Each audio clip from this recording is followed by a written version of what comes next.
నమస్తే అండి. నేను doctor Purohiti, international pain specialist and anaesthesiologist. ఇప్పుడు మనం ఎక్కువగా చూస్తున్న హెల్త్ కండిషన్స్లో క్యాన్సర్ అన్నది వయసుతో వ్యత్యాసం లేకుండా చూస్తున్నాం. ఆడవాళ్ళైనా, మగవాళ్ళైనా, చిన్నపిల్లలైనా, పెద్దవాళ్ళైనా కూడా ఇప్పుడు ఎక్కువగా క్యాన్సర్స్తో వస్తున్నారు హాస్పిటల్స్కి. ఈ విషయాలు ఇచ్చి తెలుసుకోవడానికి ఇవాళ మన పాడ్కాస్ట్లో డాక్టర్ రవిచంద్ర గారు, ఎక్స్పీరియన్స్డ్ సర్జికల్ ఆంకాలజిస్ట్ మనతో. ఆడవాళ్ళలో వచ్చే క్యాన్సర్ గురించి ఎక్కువ అవేర్నెస్ క్యాంప్స్ జరుగుతుంది, కానీ మగవాళ్ళ గురించి ఏంటంటే అంత అవేర్నెస్ లేదు. బయట జాబ్స్ చేయటం వల్లనో, రెస్పాన్సిబిలిటీస్ వల్లనో చాలామంది నెగ్లెక్ట్ చేసుకొని లేట్ స్టేజ్లో డయాగ్నోస్ అవుతున్నారు. దీని గురించి మీరేం చెప్తారు? అంటే ఆడవాళ్ళలో కంపారిటివ్లీ స్పీకింగ్ ఆడవాళ్ళలో క్యాన్సర్ ఛాన్సెస్ అనేవి ఎక్కువగా ఉంటాయి. ఎందుకు అని చెప్పంటే మనం కామన్గా చూస్తున్నట్టయితే బ్రెస్ట్ క్యాన్సర్, ఓవేరియన్ అంటే యూట్రైన్ క్యాన్సర్, ఎండోమెట్రియల్ క్యాన్సర్ అంటాం. ఇవి రెండు ఈ మధ్యకాలంలో చాలా పెరుగుతూ వస్తున్నాయి because of life style change. అదే మగవారిలో చూసినట్టయితే కామన్గా మనం చూసేటువంటి క్యాన్సర్స్ ఏంటి? Mouth cancers, oral cancers commonest. రెండవది లంగ్ క్యాన్సర్స్ అండ్ మూడవది ప్రాస్టేట్ క్యాన్సర్. సో ఈ మూడు కాకుండా మనకి ఇంకా ఈ మధ్యకాలంలో ఎక్కువగా పెరుగుతున్నది కోలాన్ క్యాన్సర్, రెక్టల్ క్యాన్సర్స్. ఇప్పుడు వీటన్నిటికీ సంబంధించి అని చెప్పంటే ఈ క్యాన్సర్స్ అనేవి మగవారిలో రావచ్చు, ఆడవారిలోనూ రావచ్చు. సో దీనికి సంబంధించి అవేర్నెస్ అంటే అంతగా ఎక్కువ రాకపోవడానికి మెయిన్ రీజన్స్ ఏంటి అని చెప్పంటే వీటికి సంబంధించినటువంటి స్క్రీనింగ్ టెస్ట్లు కానీ ఎర్లీ డిటెక్షన్ కావాల్సినటువంటి టెస్ట్లు అనేవి అంతగా అవైలబుల్ లేవు. That is number 1. రెండవది ఓరల్ క్యాన్సర్ ఏదైతే ఉందో, అంటే లంగ్ క్యాన్సర్ అంటే స్మోకింగ్ వల్ల వస్తుంది, అందరికీ తెలిసిందే అది. కానీ లంగ్ క్యాన్సర్ ఎర్లీగా గుర్తుపట్టడానికి అంటూ స్క్రీనింగ్ టెస్ట్లు అనేవి, ఎఫెక్టివ్ స్క్రీనింగ్ టెస్ట్ అనేవి లేవు. సో స్క్రీన్ చేయాలి, దాన్ని ఎర్లీ డిటెక్ట్ చేయాలి అనే దాని గురించి మనం ప్రమోట్ చేయడానికి అంటే there is no test which can detect it so early. So that's why దాన్ని ఎర్లీ డిటెక్షన్ క్యాంపెయిన్స్ అనేవి తక్కువగా ఉంటాయి. అందరికీ తెలుసు, మనం గుట్కా తింటారు, గుట్కాలతో వచ్చే క్యాన్సర్స్ మాక్సిమం ఓరల్ క్యాన్సర్స్ ఉంటాయి. More or less most of the times ఇవన్నీ కూడా అంటే లో సోషో ఎకనామిక్ గ్రూప్ లో ఉన్నాయి. గుట్కా తింటే ఇది వస్తుంది అనేది అందరికీ తెలుసు, సో కానీ తింటారు. అంటే అదే అంటాం కదా, ఇప్పుడు cancer what we call cancer right now is a life style disease. More or less like A life style disease అంటాం. క్యాన్సర్ ఎందుకు వచ్చింది అంటే simple thing is life style acquired, అంటే మనం కొని తెచ్చుకుంటున్నాం అంతే. సార్, గూగుల్లో క్యాన్సర్ ఇన్ మెన్ అని సెర్చ్ చేయగానే వచ్చేది prostate cancer. That is very dangerous. ఒకవేళ అడ్వాన్స్ స్టేజెస్లో కనుక డయాగ్నోస్ అయితే అప్పటికే మెటాస్టసిస్ వచ్చి చాలా పెయిన్ఫుల్ డెత్ ఉంటుంది. సో ఈ ప్రోస్టేట్ క్యాన్సర్ అన్నది మనం ఎర్లీగా ఎలా డయాగ్నోస్ చేసుకోవచ్చు? ఎందుకంటే సిమ్టమ్స్ అనేవి చాలా ముఖ్యం. మెన్ ఇగ్నోర్ సిమ్టమ్స్, నెగ్లెక్ట్ చేస్తారు చాలామంది. సో మనం ఇంట్లోనే అడ్వాన్స్డ్ కాకుండా చిన్న చిన్న సిమ్టమ్స్తో మన ప్రోస్టేట్ క్యాన్సర్ని ఎలా డయాగ్నోస్ చేసుకోవచ్చు? Is a disease of ageing. So 50 years దాటిన తర్వాతనే స్లోగా ప్రాస్టేట్ క్యాన్సర్ ఇన్సిడెన్స్ అనేది స్టార్ట్ అవుతుంది. As we grow older prostate cancer incidence అనేది పెరుగుతూ పోతుంది. సో బై 70 అయ్యేసరికి ఏమవుతుందంటే that is the commonest cancer in men. So దీనివల్ల స్పెసిఫిక్గా సిమ్టమ్స్ ఏమన్నా ఉంటాయా అని చెప్పంటే ద సేమ్ టైం ఏమవుతుంది, విత్ ఏజ్ ప్రాస్టేట్ ప్రాబ్లమ్స్ అనేవి చాలా మందిలో స్టార్ట్ అవుతాయి. అంటే యూరిన్ స్లోగా రావడము, యూరిన్ స్ట్రీమ్ స్లో అయిపోవడము, రైట్, ఫ్రీక్వెంట్గా వెళ్ళాల్సి రావడము, ఆర్ ఇరిటేటివ్ సిమ్టమ్స్ ఉన్నట్టయితే నైట్ టైంలో కూడా లేచి 3 to 4 times ఆఫ్ యూరిన్ వెళ్ళడం, ఇవన్నీ బెనైన్ ప్రాస్టాటిక్ హైపర్ట్రోఫీ అంటాం.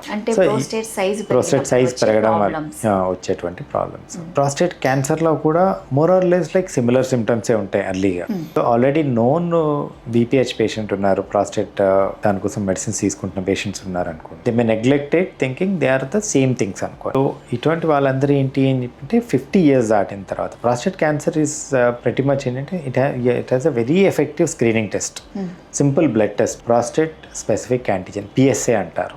సో ఈ పిఎస్ఏ టెస్ట్ అనేది every person after 50 years yearly once తప్పనిసరిగా చేయించుకోవాల్సినటువంటి blood test.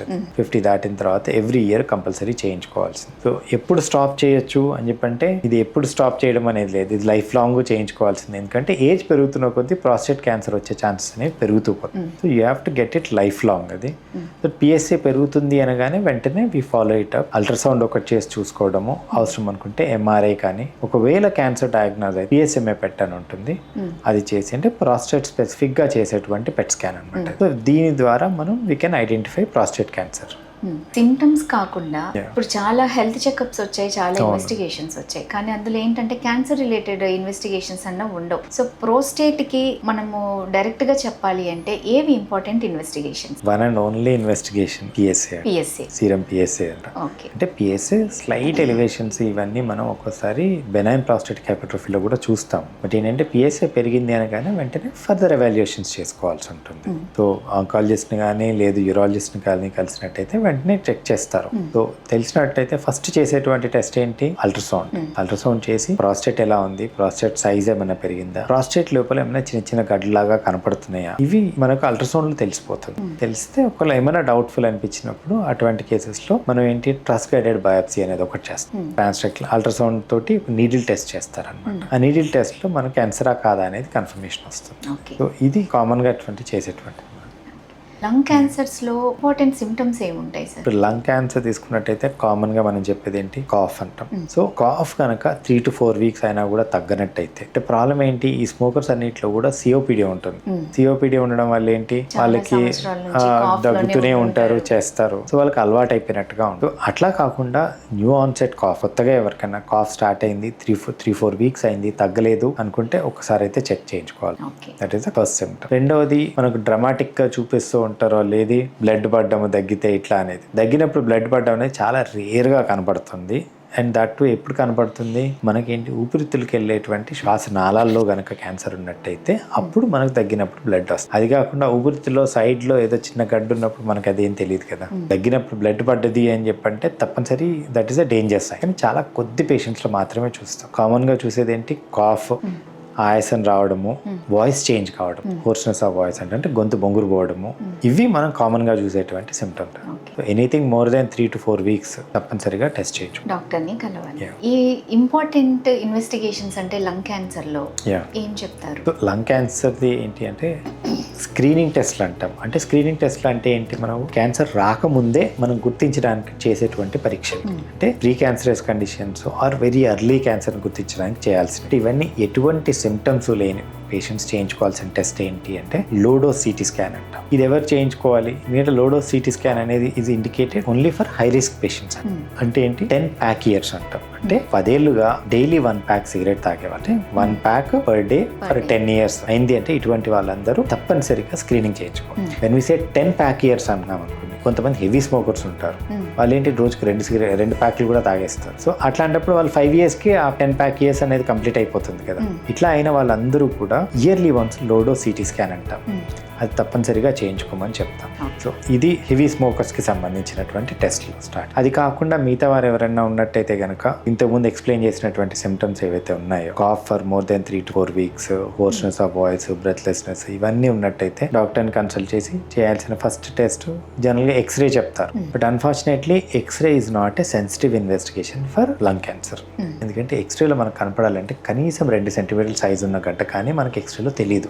So X-ray is not it all a sensitive investigation. Patients వచ్చి ఎక్స్రే తీసారండి బాగుంది కదా నాకు, మళ్ళీ సడన్ గా ఇది అంటున్నారు అనేది, అది ఎక్స్రే సెన్సిటివిటీ అంతే ఉంటుంది. 2 centimeter కంటే పెద్దదైతేనే మనకి ఎక్స్రేలో కనపడుతుంది. అంతకంటే చిన్నది ఏది గుర్తుపట్టాలనుకున్నా కూడా మనం చేయాల్సినటువంటి పరీక్ష HRCT అంటారు, సిటీ చెస్ట్. అందులోనే మనకు అన్ని క్లియర్గా తెలుస్తుంది. స్మోకింగ్ అన్నది చాలా ఇష్టమైంది, బట్ దాని గురించి మాట్లాడటానికి ఎవరు ఇష్టపడరు. దానివల్ల వచ్చే క్యాన్సర్స్ అన్నవి చాలా డేంజరస్. సో స్మోకింగ్ వల్ల ఎలాంటి క్యాన్సర్స్ వస్తాయి, ఎలాంటి హజార్డ్స్ ఉంటాయి మగవాళ్ళలో? మల్టిపుల్ ఆర్గాన్స్లో multiple types of cancer directly related to smoking అనమాట. నెంబర్ 1 ఏంటి? మన స్మోకింగ్ నోట్లోంచి తాగుతున్నప్పుడు ఓరల్ క్యాన్సర్స్ రావచ్చు. ద స్మోక్ గోస్ త్రూ గొంతులోంచి గుండెల్లోకి వెళ్తుంది, అక్కడి నుంచి అబ్జార్బ్ అయ్యి బ్లడ్లోకి వెళ్తుంది, అక్కడి నుంచి బాడీలో సర్క్యులేట్ అయ్యి నెమ్మదిగా యూరిన్ నుంచి బయటకు వెళ్ళిపోతుంది. సో అది ఎక్కడెక్కడికి వెళ్తుందో అన్ని ఆర్గన్స్ని ఇన్వాల్వ్ చేస్తుంది. సింప్లీ స్పీకింగ్ ఏంటి?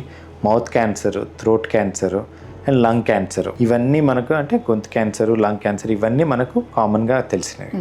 దెన్ అబ్జార్బ్ అయి వెళ్ళిన తర్వాత ఏంటి? కిడ్నీకి వెళ్తుంది, బ్లాడర్కి వెళ్తుంది. సో బ్లాడర్ క్యాన్సర్కి, మూత్ర సంచి ఆ క్యాన్సర్కి ప్రధాన కారణం smoking. The same way cervical క్యాన్సర్కి. ఇది కాకుండా ప్యాంక్రియాటిక్ క్యాన్సర్. సో సో ఇట్లా multiple cancers directly related to smoking. This is number 1. Apart from smoking ఏమవుతుంది అంటే నెంబర్ 1 అన్ని బ్లడ్ వెజల్స్ అంటే రక్తనాళాల మీద ఎఫెక్ట్ పడుతుంది. సో బ్లడ్ సప్లై తగ్గడము చేయడము జరుగుతుంది. సో దానివల్ల హార్ట్ మీద ఎఫెక్ట్ పడుతుంది. సో హార్ట్ అటాక్ రావడము, బ్రెయిన్ స్ట్రోక్ రావడము, రైట్, ఇవన్నీ మనకు స్మోకింగ్ వల్ల వస్తాయని తెలుసు. ఇదే స్మోకింగ్ వల్ల రక్తనాళాలు మూసుకుపోయి కిడ్నీకి బ్లడ్ సప్లై తగ్గిపోవడము, కిడ్నీస్ ఫెయిల్ కావడము, ఇది కూడా జరుగుతుంది. And infertility, both male factor infertility and female factor infertility, రెండింటికి కూడా smoking is one of the reason అది. సో మన బాడీలో ఎఫెక్ట్ కానీ ఆర్గాన్ అనేది లేదు అంటాం. అంటే రక్త ప్రసరణ తగ్గడము చేయడం వల్ల ఏంటి, కాలు చేతులు తిమ్మిలు రావడము, కాలు చేతులకి నరాలు దెబ్బతిని తిమ్మిలు రావడము, లేదు అనుకుంటే బ్లడ్ సప్లై తగ్గిపోయి ఒక్కోసారి కాళ్ళు చేతులు యాంపిటేట్ చేయాల్సిన, అంటే పెరిఫరల్ వాస్కులర్ డిసీజ్ అంటాం, దానివల్ల యాంపిటేషన్ చేయాల్సిన అవసరం రావడము, ఇవన్నీ కూడా మనకు స్మోకింగ్ వల్ల వస్తాయి. అందరికీ తెలుసు స్మోకింగ్ వల్ల ఇవన్నీ జరుగుతాయని. ఏంటి అని చెప్పంటే ఇంతమంది తాగుతున్నారు ఏం కాలేదు, నాకు వస్తుందా అని వాళ్ళకి వచ్చేంత వరకు కూడా that is the same thing everybody things. వచ్చిన తర్వాత అయ్యో నేను బంద్ చేయాల్సిందే, నేను అనవసరంగా తాగాను అనుకోవడంలో నష్టం ఇదేం లేదు కదా, చాలా ఆలస్యం అయి ఉంటుంది. సార్, స్మోకింగ్ అన్నది కంట్రోల్ చేసుకోలేని పక్షాన లిమిటెడ్గా ఏమన్నా తీసుకుంటే పర్ డే కానీ పర్ వీక్ డోసెస్ కానీ, ఎందుకంటే నేను చాలా మందితో విన్నది ఏంటంటే ఉన్నది ఒకటే జిందగీ, సో ఉన్న రోజులు ఎంజాయ్ చేయాలి, చిల్ అవ్వాలి, ఆఫీస్లో stress, family stress, responsibility issue, social disturbances, ఈ కారణాలన్నీ చెప్పి స్మోకింగ్, ఆల్కహాల్ అనేది రెగ్యులర్గా తీసుకుంటున్నారు. దాన్ని మార్చడం ఏ డాక్టర్ వల్ల కూడా కాదు. సో ఏం చేస్తున్నారంటే లిమిటెడ్ డోసెస్ ఏమైనా ఉన్నాయా అని వెతకడం మొదలుపెట్టారు. స్మోక్కి సంబంధించినటువంటి they is no limited dose like that. కాకపోతే ఒకటి ఏంటి అని చెప్పంటే మనకు డోస్ పెరుగుతున్న కొద్దీ chances of all these things పెరుగుతూ పోతాయి, రిస్క్ అనేది పెరుగుతూ పోతుంటుంది. But there is no safe dose for smoking. Okay, right. Smoking ఏంటి, బేసిక్ థింగ్ అందరూ స్మోక్ అలవాటు పడేది ఎందుకు, for the nicotine. The nicotine gives that high and nicotine is the one which causes addiction మనకు. కాకపోతే ఈ నికోటిన్ కోసం మనం పోయిన దాంట్లో మల్టిపుల్ అదర్, అంటే స్మోక్లో వచ్చేటువంటి మల్టిపుల్, అంటే what we say there are 70 to 100 known carcinogens in cigarette smoke. ఈ ఒక్క దానికోసము ఈ 70-80 మనం తీసుకుంటాం. సో దీనికి ఆల్టర్నేటివ్ అది ఇది అనుకుంటే ఏం చేయడం స్టార్ట్ చేశారు, ఇప్పుడు వేపింగ్ ఎక్కువైంది, రైట్, స్మోక్లెస్ సిగరెట్స్ అంటూ. సో వేపింగ్తో ప్రాబ్లం ఏంటి, దాంట్లో ఏమవుతుంది, ఇట్ ఈస్ లైక్ ఏరోజాల్ చేస్తుంది. సో హీట్ చేసి ఏరోజాల్ చేసి లోపలికి పంపిస్తుంది. ఏమవుతుంది, ఇప్పుడు ఊపిరితిత్తుల్లోకి ఇన్స్టెడ్ ఆఫ్ హాట్ ఎయిర్ పోయేది ఇంతకుముందు, ఇప్పుడు హాట్ లిక్విడ్ పోతుంది, స్టీమ్ వెళ్తుంది. ఎంత ప్యూరిఫై చేసినా ఏం చేసినా దాంట్లో still there are carcinogens even in that ఇది ఈ సిగరెట్స్లో కూడా. దాంట్లో డైరెక్ట్ స్మోకింగ్ చేసిన దానికంటే కొంచెం తక్కువ ఉండొచ్చు, బట్ అవి ఇంకా ఉంటాయి దాంట్లో. That is number 1. ఇప్పుడు ఏంటి అంటే ఇప్పుడు నేను చెప్పాను కదా, ఏరోజాల్ చేసి హీటెడ్ స్టీమ్ లాగా వెళ్తుంది లోపలికి, కాబట్టి that is causing some different problems. Lung అంటే లంగ్ ఎయిర్వే లైనింగ్స్ డ్యామేజ్ చేస్తూ ఉంది. సో ఆల్ దీస్ పేషెంట్స్ ఏంటి సిఓపిడి, బ్రాంకిల్ ఆస్మాలో స్పాజమ్స్, ఇట్లాంటివన్నీ స్టార్ట్ అవుతున్నాయి వీళ్ళకి. సో ఆ డ్యామేజెస్ ఏంటి అనేది స్మోకింగ్ ఎప్పటి నుంచో ఉంది కాబట్టి దానివల్ల కలిగే హార్మ్స్ అన్నీ తెలుసు.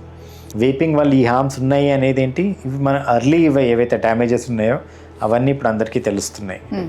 ఇంకో 5 years down the lane you will know the actual effects of all ఈ సిగరెట్స్. ఇంకా అప్పటికల్లా దానికి సంబంధించిన అన్ని రకాల సైడ్ ఎఫెక్ట్లు బయటపడతాయి, జరగాల్సిన డ్యామేజ్ జరిగిపోయి ఉంటుంది.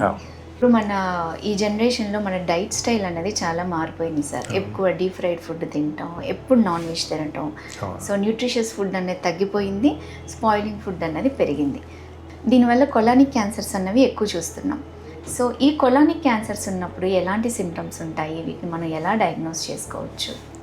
చాలా ఫాస్ట్గా పెరుగుతున్నటువంటి క్యాన్సర్ ఇన్సిడెన్స్ ఏంటి అంటే కొలాన్ క్యాన్సర్, అంటే పెద్ద పేగు క్యాన్సర్.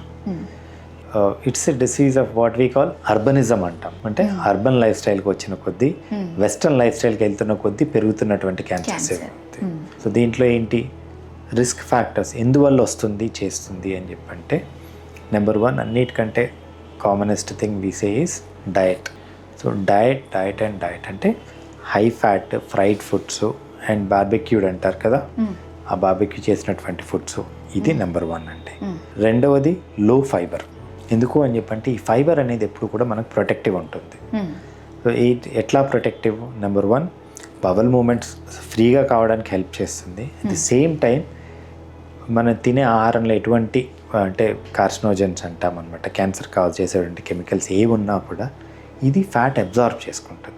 సో ఫైబర్ అనేది సో ఆ విధంగా ప్రొటెక్ట్ చేస్తుంది, బవల్ మూమెంట్ ఫ్రీగా అయ్యేలాగా చేస్తుంది అది కూడా. సో ఏమవుతుంది, ఇన్ కేస్ అటువంటి కెమికల్స్ మన బాడీలోకి ఎంటర్ అయినా, ఒకటి అది అబ్జార్బ్ చేసుకుంటుంది కాబట్టి మన బాడీ మీద డైరెక్ట్గా కాదు, మోషన్ ఫ్రీగా అయిపోతుంది కాబట్టి కాన్స్టిపేషన్ ఉన్న పేషెంట్స్లో ఎక్కువసేపు అక్కడే ఉండిపోతుంది. కాబట్టి ఇటువంటి ఏమైనా విష పదార్థాలు ఉంటే మనకి అబ్జార్బ్ అయ్యే ఛాన్స్ చాలా ఎక్కువ ఉంటుంది. సో 2 విధాలుగా ఫైబర్ తీసుకోవడం అనేది ప్రొటెక్టివ్ ఉంటుంది మనకు. ఫ్యాట్ అండ్ ఒబేసిటీ అంటాం. Obesity is also risk factor అనమాట. Obesity, lack of exercise. So ఇవన్నీ ఏవైతే అంటే ఈ కాంబినేషన్ ఆఫ్ ఫ్యాక్టర్స్ ఏదైతే ఉందో దీనివల్లనే కొలాన్ క్యాన్సర్ అనేది ఎక్కువగా పెరుగుతుంది. సర్జరీస్ ఎలా ఉంటాయి సార్ కొలానిక్ క్యాన్సర్ అంటే, ట్రీట్మెంట్ ప్లాన్స్ ఎలా ఉంటాయి? దీనికంటే 2 విధాలుగా చూసుకుంటామండి. అంటే ఇప్పుడు పెద్ద పేగుది ఒకటి, రెక్టమ్ ఒకటి. పెద్ద పేగు అనేది ఏంటి, మనము చిన్న పేగు నుంచి పెద్ద పేగు కలిసిన తర్వాత అక్కడి నుంచి మనకు కింది వరకు వెళ్తుంది. మనకు కింది భాగంలో ఎక్కడైతే మనకు మోషన్ అంతా తయారైన తర్వాత స్టోర్ అవుతుందో ఆ పార్ట్ని మనం రెక్టమ్ అంటాం. సో ఈ రెండింటికి ట్రీట్మెంట్స్ కొంచెం డిఫరెంట్గా ఉంటాయి. కొలాన్ క్యాన్సర్కి మెయిన్ ట్రీట్మెంట్ ఆపరేషన్ అండి. సర్జరీ చేస్తాము ఫస్ట్, ఎప్పుడు కూడా సర్జరీతో ట్రీట్మెంట్ అవుతుంది. అది ఆ సర్జరీ చేసిన తర్వాత అవసరం అనుకుంటే కీమోథెరపీ ఇవ్వడం జరుగుతుంది. వేరేజ్ రెక్టల్ క్యాన్సర్ అన్నదానికి, రెక్టల్ క్యాన్సర్ ట్రీట్మెంట్స్ ఏంటి, దీంట్లో మెయిన్ ఎందుకు డిఫరెంట్గా ఉంటాయి అని చెప్పంటే, ఒకటి అది మనకు మోషన్ వెళ్ళడానికి కంట్రోల్ అయితే ఏది ఉంటుందో స్పింక్టర్ అంటాం అనమాట. ఆ స్పింక్టర్ తోటి కంట్రోల్ ఉంటుంది కాబట్టి మనం డైలీ వన్స్ మోషన్ పాస్ చేయడము ఇదంతా కూడా నార్మల్గా జరుగుతుంది. సో ఈ క్యాన్సర్ కనుక ఆ స్పింక్టర్కి దగ్గరగా ఉన్నట్టయితే, సో అప్పుడు ఏమవుతుంది, మనం ఇంతకుముందు స్టాండర్డ్గా అందరికీ కూడా ఆ స్పింక్టర్ దగ్గరగా ఉంది అనుకుంటే మనం ఆపరేషన్ చేసినప్పుడు దాన్ని తీయాల్సి వస్తుంది కాబట్టి ఇంకా కంట్రోల్ ఉండదు కాబట్టి దాన్ని ఏం చేస్తాము, బయటికి తీసుకొచ్చి పేగు బయట పెడతాము. కొలాస్టమీ అని చెప్పి పర్మనెంట్ కొలాస్టమీ అవుతుంది.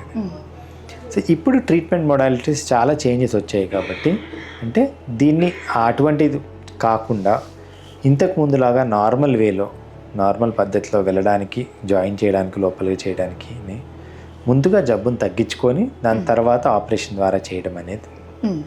సో అందుకని రెక్టల్ క్యాన్సర్లో ట్రీట్మెంట్ ఏంటి, వచ్చిన పేషెంట్స్కి లొకేషన్ని బట్టి చూసుకొని అవసరం అనుకుంటే ముందుగా కీమో రేడియేషన్ అంటాం. ఫస్ట్ రేడియేషన్ ఇస్తాం, రేడియేషన్తో దాన్ని తగ్గించుకున్న తర్వాత then we go and do a surgery. రెండవది ఏంటి, నార్మల్గా చేయడానికి అంటే స్పింక్టర్కి బాగా దగ్గరగా ఉన్నాయి. ఇంతకుముందు ఏంటి, మనం ఓపెన్ సర్జరీలో మనకు అంత దూరం కనపడేది కూడా కాదు, సో చేయలేకపోయేవాళ్ళం. తర్వాత లాప్రోస్కోపీ వచ్చిన తర్వాత కొంచెం ఈజీ అయింది. సో ఇప్పుడు మనకు ఏదైతే రోబోటిక్ సర్జరీ వచ్చిందో, రోబోటిక్ సర్జరీ మీరు అడిగినట్టయితే యూజెస్ ఎక్కడ ఎక్కువగా ఉంటాయి అంటే this is one of the cases అనమాట. లేట్ స్టేజ్లో డయాగ్నోస్ అవ్వడం, సర్వైకల్ క్యాన్సర్ కానీ, బ్రెస్ట్ క్యాన్సర్, థైరాయిడ్ క్యాన్సర్, ఏజ్తో సంబంధం లేకుండా ప్రతి ఒక్కళ్ళకి ఏదో ఒక క్యాన్సర్ అన్నది చూడాల్సి వస్తుంది. సో ఇలా ఆడవాళ్ళ గురించి మాట్లాడితే ఎక్కువగా చూసే క్యాన్సర్స్ ఏంటి? మన ఇండియాలో తీసుకున్నట్టయితే కనుక కామనెస్ట్ క్యాన్సర్ ఏది అంటే బ్రెస్ట్ క్యాన్సర్. ఈ మధ్యకాలంలో చాలా ఎక్కువగా పెరుగుతున్న cancer. Women reaches 100 years or something, life time risk ఎంత ఉంది అంటే 1 in 27 women, అంటే ప్రతి 27 మందిలో ఒకళ్ళకి బ్రెస్ట్ క్యాన్సర్ వస్తుంది అని. In case a patient lives for 100 years అంటే ఈ లోపల ప్రతి 27 మందిలో ఒకళ్ళకి బ్రెస్ట్ క్యాన్సర్ సోకే ఛాన్స్ ఉంది అని. అది మనకి ఇండియాకి సంబంధించినటువంటి స్టాటిస్టిక్స్. వెస్ట్తో కంపేర్ చేస్తే ఇది తక్కువగా ఉన్నా మనకి ఈ మధ్యకాలంలో పెరిగి ఈ రేంజ్కి రీచ్ అయింది. Second most common cancer cervical cancer అనమాట. కాకపోతే సర్వైకల్ క్యాన్సర్ చాలా వరకు తగ్గుముఖం పట్టింది. బట్ ఈ మధ్యలో ఎక్కువగా చూస్తున్నటువంటి క్యాన్సర్, పెరుగుతున్నటువంటి క్యాన్సర్ ఏంటి అంటే గర్భసంచిలో వచ్చేటువంటి క్యాన్సర్, ఎండోమెట్రియల్ క్యాన్సర్ అంటాం. ఈ క్యాన్సర్ కేసెస్ అనేవి చాలా ఎక్కువగా చూస్తున్నాం. ఇవి మనం స్పెసిఫిక్ ఆడవారిలో వరకు చూసే క్యాన్సర్స్. ఇవి కాకుండా మనం కామన్గా చూసేటువంటి అని చెప్పంటే మౌత్ క్యాన్సర్స్, అంటే ఇవన్నీ కూడా మనం పాన్, గుట్కా, జర్దా ఇటువంటి తినడం వల్ల వచ్చేటువంటి క్యాన్సర్. థైరాయిడ్ క్యాన్సర్స్ లేడీస్లోనే చాలా కామన్గా చూస్తాం. సార్, ఒక పేషెంట్ అడిగిన డౌట్ ఏంటంటే బ్రెస్ట్లో కొంచెం పెయిన్ ఉంది. సో ఇలాంటి సిచ్యువేషన్లో నేను ఫిజిషియన్ని కలవాలా, గైనకాలజిస్ట్ని కలవాలా, అసలు ఎవరి దగ్గరికి వెళ్ళాలి? ఐడియల్లీ స్పీకింగ్ బ్రెస్ట్లో కనుక చిన్న గడ్డ కానీ, నొప్పి కానీ ఇదంతా వచ్చినట్టయితే best person to contact is usually a surgeon. ఇలాగ బ్రెస్ట్లో ఏమైనా గడ్డలు ఉన్నప్పుడు, రొమ్ము క్యాన్సర్ కానీ వచ్చినప్పుడు ఇంట్లోనే మనం సెల్ఫ్ ఎగ్జామినేషన్ ఎలా చెక్ చేసుకోవాలంటారు? బ్రెస్ట్ సెల్ఫ్ ఎగ్జామినేషన్ అంటాం. ఒక 20-25 ఇయర్స్ దాటిన ప్రతి వాళ్ళు కూడా బ్రెస్ట్ని సొంతంగా ఎగ్జామిన్ చేసుకోవాలి. హౌ టు డూ ఇట్, ఎప్పుడు చేయాలి, ఎట్లా చేయాలి అంటే పీరియడ్స్ ఆగిపోయిన తర్వాత 5th day or 6th day అది ఐడియల్ టైం. ఆర్ అది మీకు పీరియడ్స్ రెగ్యులర్గా ఉన్నట్టయితే fixed date of every month ఒకసారి ఎగ్జామిన్ చేసుకోమని చెప్తాం.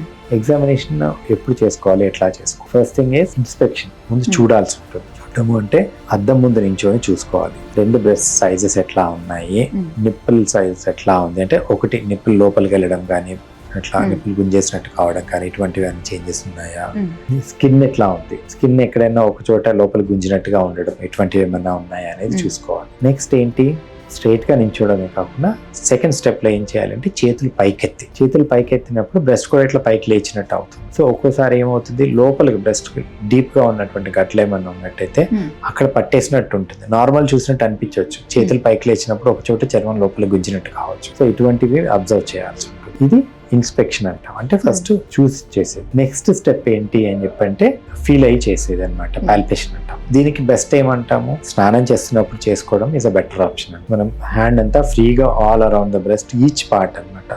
బ్రెస్ట్ ని ఏమంటాము మనం 5 క్వాడ్రంట్స్ కింద డివైడ్ చేస్తాం. అంటే upper inner, upper outer, right, lower outer, lower inner and central part అన్నట్టుగా.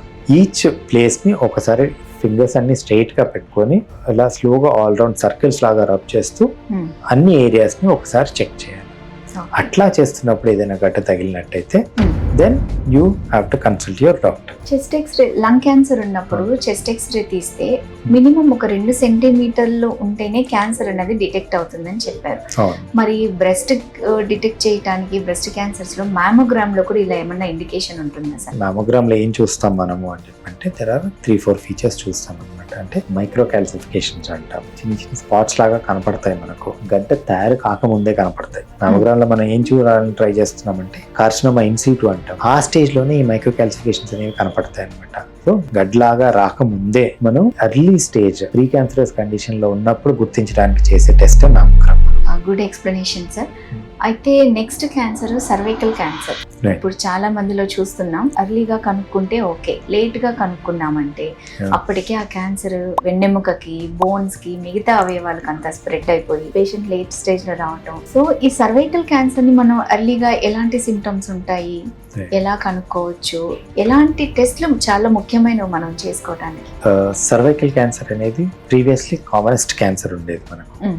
సో లైఫ్ స్టైల్ చేంజ్ అవుతూ వస్తుంది, హైజీన్ ఇంప్రూవ్ అవుతూ వస్తుంది, దాంతో సర్వైకల్ క్యాన్సర్ అనేది ఈ మధ్య కొంత తగ్గుతూ వస్తుంది. ఇంకా కూడా మనకు the second most common cancer in women. 80% of the cervical cancers మనకు కలిగేది ఏంటి, హ్యూమన్ పాపిలోమా వైరస్ అంటాం. ఆ ఇన్ఫెక్షన్ వల్ల మనకు 80-90% ఆఫ్ ద పేషెంట్స్ లో సర్వైకల్ క్యాన్సర్ వస్తుంది. మిగతా 10-20% వేరే కారణాల వల్ల. అందులో ఏంటి, స్మోకింగ్ ఒకటి, మల్టిపుల్ సెక్షువల్ పార్ట్నర్స్ అంటాము, first pregnancy at very early age. So ఇటువంటివన్నీ కారణాలు ఉన్నాయి. సో వీటన్నిటి కారణాలతో ఇంకో 10-20% వరకు క్యాన్సర్స్ రావచ్చు. సర్వైకల్ క్యాన్సర్ ను ముందుగా గుర్తుపట్టడానికి కూడా వెరీ ఎఫెక్టివ్ స్క్రీనింగ్ టెస్ట్ ఉంది, దాన్ని పాప్స్మియర్ అంటారు. ఈ పాప్స్మియర్ అనేది ఎప్పుడు స్టార్ట్ చేయాలి, 25 ఇయర్స్ నుంచి స్టార్ట్ చేయమంటాం. స్క్రీనింగ్ టెస్ట్లు అనేవి మంచిగా ఏంటి, మన ఉద్దేశము క్యాన్సర్ కంటే ముందు దశలోనే గుర్తించడానికి మనం చేస్తున్నాం. అంటే సర్వైకల్ క్యాన్సర్ కూడా ఏంటి అని చెప్పంటే మనం కార్సినోమా ఇన్ సిటు అంటాం అనమాట. డిస్ప్లేసియా అని వస్తుంది, కార్సినోమా ఇన్ సిటు వస్తుంది, అక్కడి నుంచి క్యాన్సర్ కింద మారుతుంది. ఈ చేంజ్ రావడానికి అప్రాక్సిమేట్లీ 3 ఇయర్స్ టైం పడుతుంది. అంటే మనకు ఒక 3 సంవత్సరాల గ్యాప్ ఉంది ఈ క్యాన్సర్ రాకముందే గుర్తుపట్టడానికి. మనం నెగ్లెక్ట్ చేసుకొని అంతవరకు తీసుకొచ్చాము అనేది గుర్తుపెట్టుకోవాలి. ఇప్పుడు కొత్తగా వచ్చింది ఏంటి, మనకు హెచ్పివి టెస్టింగ్ అంటాం. ఈ పాప్స్మియర్ తో పాటు కనుక హెచ్పివి టెస్టింగ్ చేసినట్టయితే 5 సంవత్సరాల్లో ఒకసారి మనం టెస్ట్ చేసుకున్నా సరిపోతుంది. సో దీని frequency once in 3 to 5 years చేసుకుంటే సరిపోతుంది. సో ప్రతి మహిళ 25 ఇయర్స్ దాటిన దగ్గర నుంచి ఈ టెస్ట్లు అనే వాటి మీద కాన్సన్ట్రేట్ చేయాల్సి ఉంటుంది. క్యాన్సర్ అన్నది డయాగ్నోజ్ అయిన తర్వాత ఒక పేషెంట్కి మనం ఆ విషయం చెప్పాలి అంటే మనం బాంబు తీసుకెళ్ళి ముందు పెట్టినట్లు. సో పేషెంట్ యాక్సెప్ట్ చేయటమే కష్టం. అలాంటప్పుడు ఆ క్యాన్సర్ ఉన్న పేషెంట్ని ఫ్యామిలీ ఎంత సపోర్ట్ చేయాలి, ఆ ఫ్యామిలీకి మీరేం మెసేజ్ ఇస్తారు? సో లక్కీలీ అంటే వెస్ట్లో అయితే ఇట్ ఈస్ మోర్ ఏమంటాము న్యూక్లియర్ ఫ్యామిలీస్ సపోర్ట్ అనేది పెద్దగా ఉండదు. బట్ లక్కీలీ ఇన్ ఇండియన్ పేషెంట్స్లో ఫ్యామిలీ సపోర్ట్ అనేది ఉంటుంది పేషెంట్స్కి. సో ఇది పేషెంట్స్కి అంటే ఇది ఒక plus point in Indian families అనుకోండి మనకు. సో చాలాసార్లు ఏమవుతుంది, క్యాన్సర్ అని డయాగ్నోస్ అయిన తర్వాత పేషెంట్తో మాట్లాడకముందే ఒక్కోసారి పేషెంట్స్ ఫ్యామిలీ మెంబర్సే వచ్చి ముందుగా మాట్లాడతారనమాట. సార్ ఇట్లా అని రిపోర్ట్ వచ్చింది, సార్ ఇదేముంది, దీని గురించి ఎట్లా పేషెంట్స్కి ఎట్లా డిస్క్లోజ్ చేయాలి అనే దాని విషయంలో కూడా చాలా వరకు అడుగుతూ ఉంటారు. సో నెంబర్ 1 ఏంటి అని చెప్పంటే multiple things the family has to అంటే రిమెంబర్. నెంబర్ 1, క్యాన్సర్ అనేది తెలియగానే పేషెంట్కి ఒక రకంగా లైఫ్ షాటర్ అయిపోయినట్టుగా అనిపిస్తూ ఉంటుంది. So immediately patient is devastated, వాళ్ళు డిప్రెషన్లోకి వెళ్ళిపోతారు. అరే నాకు క్యాన్సర్ వచ్చింది కదా అంటే వాళ్ళకి ఏంటి ఆలోచనలు, పర్టికులర్లీ ఆ వ్యక్తి ఇంట్లో సంపాదించేటువంటి వ్యక్తి అయితే కనుక ఇంకా డిప్రెషన్లోకి వెళ్తారు. బికాస్ క్యాన్సర్ అండ్ డయాగ్నోస్ ఒకటే కాదు, నా మీద ఆధారపడి ఉన్న వాళ్ళ జీవితం ఎలా, ఇవన్నీ ఆలోచనలతో చాలా డిప్రెషన్లోకి వెళ్ళిపోతుంది జరుగుతుంది. సో ఇటువంటి టైంలో ఫ్యామిలీ సపోర్ట్ అనేది డెఫినెట్లీ చాలా అవసరం. నెంబర్ 1, ఎమోషనల్లీ సపోర్ట్ ఉండాలి. సపోర్ట్ ఉన్నప్పుడే పేషెంట్స్ ధైర్యంగా ట్రీట్మెంట్కి వెళ్ళడానికి అనేది ఉంటుంది. అంటే ఒకసారి ఎట్లా అని చెప్పంటే ఈ క్యాన్సర్ డయాగ్నోస్ కాగానే ఇంకేం లేదు అంటే ఈ మధ్యకాలంలో చూసినటువంటి పేషెంట్ అనమాట. క్యాన్సర్ వీళ్ళంతా ట్రీట్మెంట్లు అన్నీ చెప్తారు కానీ క్యాన్సర్ నయమయ్యేదే కాదు, ట్రీట్మెంట్ తీసుకోను అనే టైప్లో. ఇట్లాంటి వాళ్ళకి ఏంటి అని చెప్పంటే లేదు, మనం క్యాన్సర్ పేషెంట్ ప్రాపర్గా కౌన్సిల్ చేసి లేదమ్మా ఈ క్యాన్సర్లు అనేవి ఇంతమందిలో నయం అవుతాయని చెప్పడము. ఆ చెప్పినప్పుడు ఆ ఫ్యామిలీ పక్కన ఉన్నట్టయితే కనుక వాళ్ళు కూడా కౌన్సిల్ చేసినట్టయితే కనుక పేషెంట్లు ట్రీట్మెంట్ కంటూ ముందుకు రావడం అనేది జరుగుతుంది. That is number 1. రెండవది ఏంటి, క్యాన్సర్ ట్రీట్మెంట్లో అంత ఈజీ కాదు. క్యాన్సర్ ట్రీట్మెంట్లో ఆపరేషన్స్, మేజర్ ఆపరేషన్లు అవుతాయి, దాని నుంచి రికవరీలు చాలా లేట్ ఉంటాయి. అది కాకుండా నెక్స్ట్ ట్రీట్మెంట్స్ రేడియేషన్ కానీ కీమోథెరపీ కానీ వీటన్నిటితో ఏంటి వీక్నెస్ ఉండడము, ఫ్రీక్వెంట్గా హాస్పిటల్కి రావడము వెళ్ళడము ఇటువంటివి జరుగుతూ ఉంటాయి. సో ఇటువంటి టైంలో వాళ్ళని దగ్గరుండి చూసుకునే వాళ్ళు తప్పనిసరిగా అవసరం. Both physical support and emotional support చాలా ఇంపార్టెంట్ అండి ఇది. That is number 2. And number 3 ఏంటి, ఈ ఫిజికల్ ఎమోషనల్ సపోర్ట్తో పాటుగా ఏంటి అని చెప్పంటే somebody to take care of their nutritional needs అంటాం. ఎందుకు అని చెప్పంటే ఈ టైంలో పేషెంట్స్కి నార్మల్లీ ఏంటి కీమోథెరపీ తీసుకున్నటువంటి పేషెంట్స్ పర్టికులర్లీ నోటికి రుచి తెలియదు, ఆకలి అనిపించదు, ఫుడ్ చూస్తే తినబుద్ధి కాదు, నాజియా అనిపిస్తూ ఉంటుంది. ఇటువంటి పేషెంట్స్లో ఏమవుతుంది, కీమోథెరపీకి మధ్య మనం రఫ్లీ చాలా వరకు కీమోథెరపీస్లో 3 వారాల గ్యాప్ అంటూ ఇస్తాం. ఎందుకు, మనం ఒక కీమోథెరపీ ఇచ్చిన తర్వాత ఇమ్మీడియట్లీ బాడీలో చాలా చేంజెస్ వస్తాయి. అక్కడి నుంచి రికవర్ కావడానికి మనం ఒక 3 వీక్స్ టైం ఇచ్చి నెక్స్ట్ కీమో ఇస్తాం. ప్రతి కీమోకి ముందు మళ్ళీ పరీక్ష చేస్తాం, ఏంటి కంప్లీట్ రికవరీ వచ్చిందా లేదా అనేది. రాలేదనుకోండి ఆ ట్రీట్మెంట్ డిలే అవుతుంది. సో ఇటువంటిది కాకుండా ఉండాలి అని చెప్పంటే పేషెంట్కి ప్రాపర్ న్యూట్రిషన్ అవసరం. సో వాళ్ళేంటి తినబుద్ధి కాక చేయక తినకపోవడము చేయడము ఇటువంటివన్నీ జరుగుతున్నప్పుడు పక్కనుండే వాళ్ళు వాళ్ళని ప్రోత్సహించి లేదు you have to do this, నువ్వు అది అంటే ఫుడ్ని కూడా మెడిసిన్ అనుకొని తీసుకోవడమే చేయాలి. సో ఈ టైంలలో అంతా కూడా వాళ్ళకి చాలా అవసరం ఉంటుంది. నాజియా ఎక్కువ ఉందనుకోండి, దాని పరంగా వారికి నచ్చినవి వాళ్ళకి తెచ్చి ఇవ్వడము చేయడము, రైట్. అండ్ వీళ్ళన్నిట్లో ఇంకొకటి చెప్తాం, న్యూట్రిషన్ మెయింటైన్ చేయడం అనేది చాలా అవసరం క్యాన్సర్ ట్రీట్మెంట్స్లో. సో ఇవన్నీ కూడా దగ్గరుండి చూసుకొని వాళ్ళకి సపోర్ట్గా ఇచ్చేవాళ్ళు ఉన్నట్టయితేనే జనరల్గా ఇవన్నీ పాసిబుల్ అవుతాయి. సో పేషెంట్ అంటే ట్రీట్మెంట్ తెలిసిన దగ్గర నుంచి ట్రీట్మెంట్ ఫినిష్ అయ్యేంత వరకు కూడా తప్పనిసరిగా కంప్లీట్ ఫ్యామిలీ సపోర్ట్ ఆ పేషెంట్కి అవసరం పడుతుంది. ధైర్యం చెప్పడము, వాళ్ళని దగ్గరుండి చూసుకోవడము జరిగినప్పుడే వాళ్ళు ఆనందంగా ట్రీట్మెంట్ కంప్లీట్ చేయగలుగుతారు, నయమయ్యే ఛాన్సెస్ కూడా పెరుగుతాయి.